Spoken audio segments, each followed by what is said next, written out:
और मैं फिर से एक छोटा सा इन्फॉर्मेशन सभी को देना चाहता हूँ कि जिनका टोटो है उन्हीं का ही TTN नंबर में रजिस्ट्रेशन होगा, और जिनका ई रिक्शा है वो जो भी डीलर से गाड़ी खरीदे हैं उसका गाड़ी वाहन पोर्टल के थ्रू WB नंबर के इंश्योरेंस के साथ में रजिस्ट्रेशन होगा।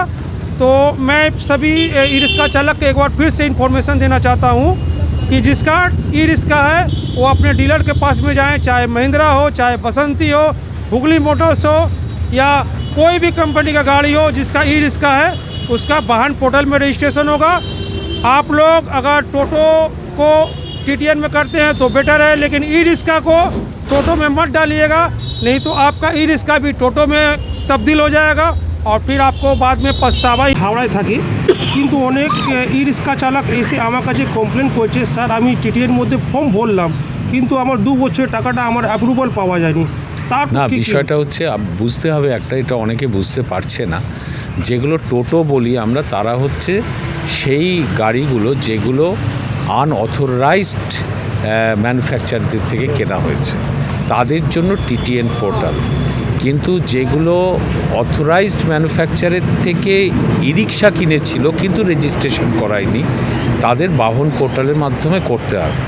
তাদের স্ট্রাকচারটা আলাদা, নিয়মকানুন আলাদা। এবার অনেকে ই রিক্সা কী করছে, ভুল করে TTN পোর্টালে অ্যাপ্লাই করে দিচ্ছে, যখনই তার চেসিস নাম্বার এগুলো মারছে সেটাগুলো হচ্ছে না, সেইটাকে আমরা কাটানোর একটা বন্দোবস্ত করছি।